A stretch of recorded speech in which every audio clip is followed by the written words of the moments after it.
Vamos lá aqui. Reset. É isso aí, vamos lá. Desde o início, vamos lá. 3, 2, 1, começou. E aí, pessoal? Continuando a nossa fanfic sobre o Rock Show. Que eu deixei bem claro que é uma fanfic. Ela começa no período da Guerra dos Três Reinos. E o Quabra foi escolhido para... Foi escolhido não. Foi o que ficou, vamos dizer assim, para seguir adiante, visto que o Leiko Hadouken é uma técnica da Terra e agora ele estava ligado ao mundo dos Yokais e a Terra precisava continuar com, vamos dizer assim, uma linha de defesa própria. E aí a Mestra Genkai decide ensinar o Quabra como concentrar energia, como fizeram os ancestrais dela. E como resultado, o Quabra está apanhando para ela todo santo dia. Pelo período ele vai apanhar para ela. Ele vai apanhar e ser treinado por ela por um período de 3 meses. E aí a história, o capítulo começa exatamente onde terminou o último, Kurama chegando na casa da Mestra Genkai. A cena aparece ele descendo do trem. Ele desce do trem e segue em direção à montanha. Aparece ele subindo o lance de escadas. E quando ele chega, ele sente uma forte presença. É o Quabra. Ele está no templo, meditando, e do lado dele está a Yukina, se concentrando, já tentando ficar apto para receber as correntes, aquelas mesmas correntes que o Suki recebeu. Que, aliás, aquelas correntes é que fazem que elas fazem automaticamente a pessoa ficar com energia sobrenatural ao redor involuntariamente. E aquilo ajuda a manter a cristalização. Então, elas são um requisito para um ser humano poder vamos dizer assim, concentrar a energia. Ele está nesse ponto do treino. Como ele já tem experiência em batalha, como ele já tem coisa, a mestra decidiu pular algumas etapas. Ele não precisa. Digamos que o treinamento do Yusuke seria um pouquinho leve para o estado atual dele. Então ela já pulou para esse ponto, que é a parte de cristalização. E aí o Quabra está lá, meditando, tentando meditar, olhando para a Yukina de vez em quando, e deixando, quando ele olha, ele deixa escapar um pouco de energia. E é isso que atrai a atenção do Kurama. A mestra está na entrada do templo, ela fecha a porta e vai em direção ao recém-chegado. Aí ela recebe. Oi, Kurama, há quanto tempo? Alguma novidade? Mestra Genkai, é muito bom ver a senhora novamente. Aí. Aquele ali é o Quabra, não? O Kurama sacou logo de primeira. Ele sacou que o Quabra estava... Mas ele educadamente parou aí. Ela olha para ele... É o Quabra. Ele passa aqui de vez em quando. A mestra não sabia como estava a situação, então ela tentou ocultar o máximo possível. Por quê? Porque é tudo muito nebuloso. Ela não sabia se o Kurama tinha mudado, se tinham feito alguma coisa com ele, então ela precisava confirmar as intenções dele. E aí a velha falou, não vamos atrapalhar ele. E aí foram em direção à casa dela, sentar na sala. Naquela sala que ela tem aquele videogame. Ela senta e eles educadamente iniciam uma conversa. Então, o que o traz aqui tão cedo? Você acabou de sair praticamente? Aí ela, pois é, eu tô com... A situação é a seguinte, ela vai lá, explica. Ele vai lá. Os dois conversando. Desculpa, velho, que Kurama é andrógeno e tal. Aí fica difícil Aí fica chamar ele de Elo. Aí ele explica que ele chegou lá, fala sobre o reino do Yomi, diz que é tecnologicamente parecido com a civilização humana atual, com variações tecnológicas, como por exemplo, por não ter direitos humanos, a ciência deles é um pouco mais avançada que a nossa, principalmente na área biológica. Eles têm diversos avanços no campo da medicina yokai, mas ainda são um povo guerreiro, que se mantém fortes nas tradições de batalha, que é o que o mundo das trevas exige. E aí ele explica o cenário. A situação complicou-se, mestre Genkai. Durante esses séculos, a guerra tem sido equilibrada. Contudo, eu enviei para Yomi uma proposta de trazer alguns indivíduos. E aí eu vim aqui pedir a sua colaboração. Aí a velha também saca logo. Ela saca. Você quer mudar a maré, não é verdade? E ele olha para ela e diz: se a guerra continuasse estável como está, eles não estariam correndo atrás de novas estrelas para brilharem. Precisamos montar uma nova frente, e de preferência alguém que possamos contar. Os homens de Yomi são muito relaxados nesse ponto. Só por isso que a situação se manteve estável no mundo dos yokais. Mas em breve esse equilíbrio será quebrado. E ele pensa no Yusuke. Ele conhece um amigo dele, sabe que o amigo dele não vai ficar parado. Ele sabe que vai dar merda cedo ou tarde. Ainda mais sendo filho do próprio, de uma das figuras principais. A velha pondera, pensa um pouco, pensa consigo mesma, na verdade. Então, a movimentação é assim. Acho que eu posso usar isso ao meu favor. Aí, sabe, Kurama, eu também estava com uma ideia parecida. Aí vem, eu vou te mostrar. Ela caminha com ele lá pro fundo do templo. Dá pra ver que aquela montanha da Genkai tem 3 partes. Opa, peraí, tá passando uma moto aqui, tá fazendo barulho. A primeira parte é a parte montanhosa, que seria próxima à praia. É uma parte que ela usa para treinos pesados. A gente viu essa parte montanhosa da montanha, que redundância. Enfim, aquela parte cheia de pedras. Pedregulho, coisa de escalar, pedras para quebrar. A gente pode verificar isso no treinamento do Link e os demais, do Chiyu, Shishio Akamaru, que aparece aí naquela parte lá.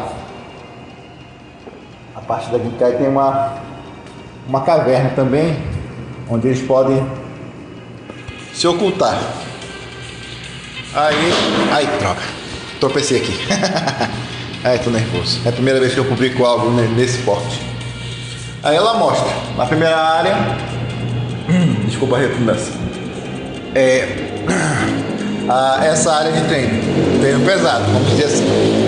A segunda parte, a praia. Relaxamento, meditação. Afinal, aqui. Lá também eles fazem festivais. A parte o templo da Genkai recebe doações, até coisas folclóricas que o povo japonês faz eventualmente.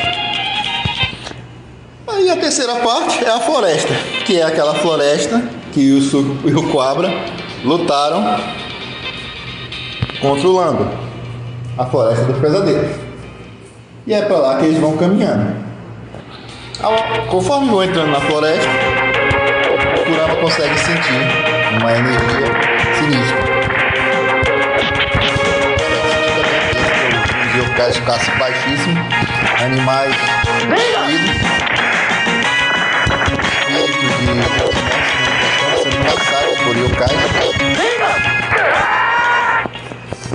como alimento.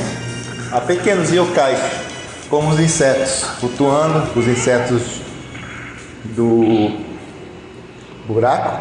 Ele olha ao redor e diz: você tem um terreno bem fértil aqui. Ele pega um punhado de terra, esfrega assim na mão, sentindo, e ele diz: acho que vou poder usar. Aí a velha olha para ele e diz: eu estou com uma pequena dor nas costas e estou precisando de um medicamento bem específico. Aí, você pode me ajudar nisso, Kurama? E eu deixo você usar essa parte aqui. O Kurama sorri e diz: eu não consigo te enganar mesmo, não é? Ele olha para um ponto da floresta e joga umas sementes.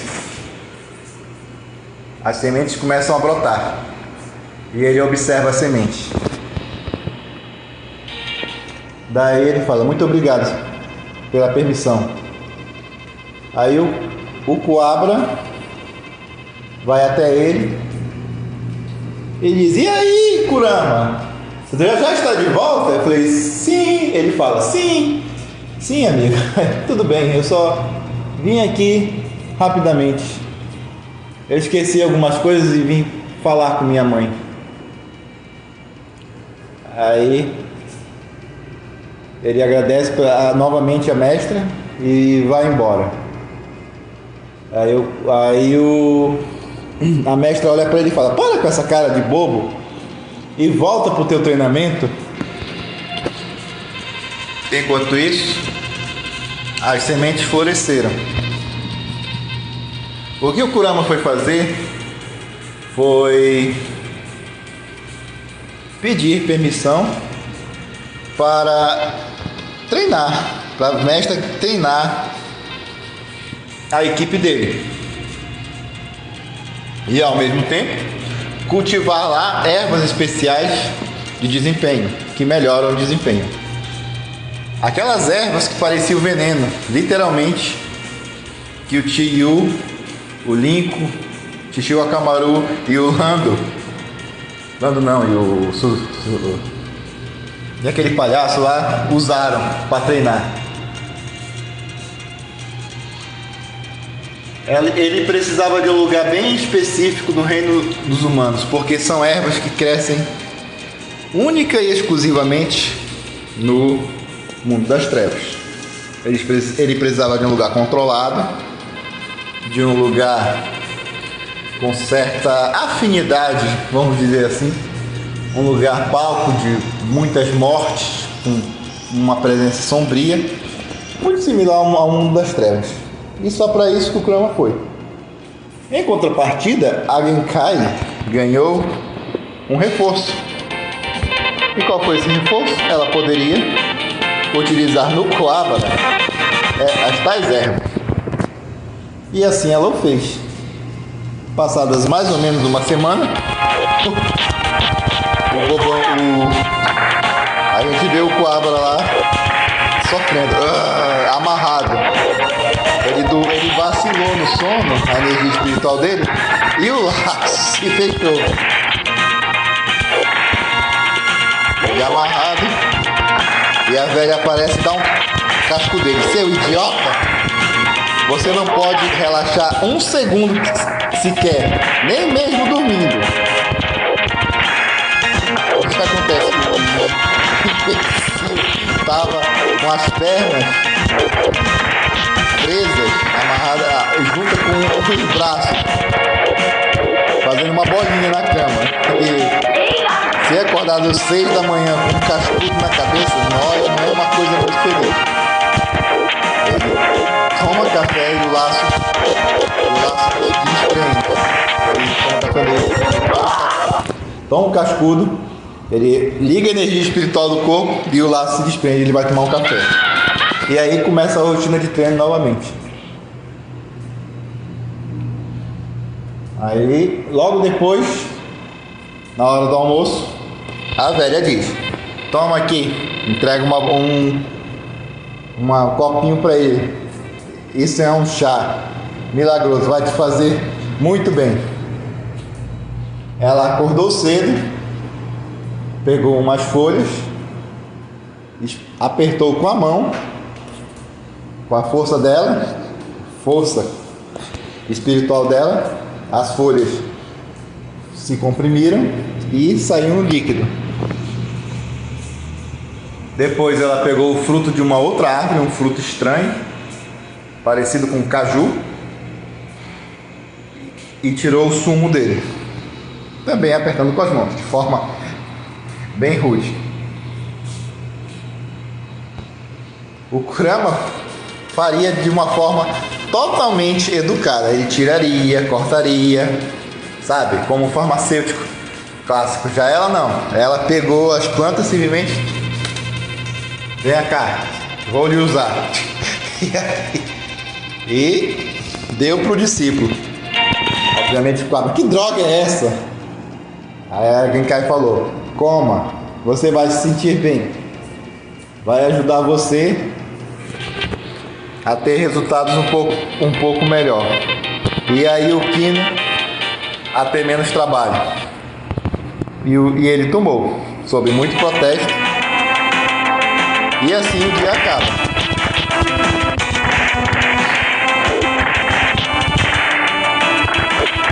Enquanto isso, o Suka aparece treinando, pegando outra surra do pai. O Raizen olha pra ele e diz: olha, você já tá melhor. Acho que você vai ficar muito...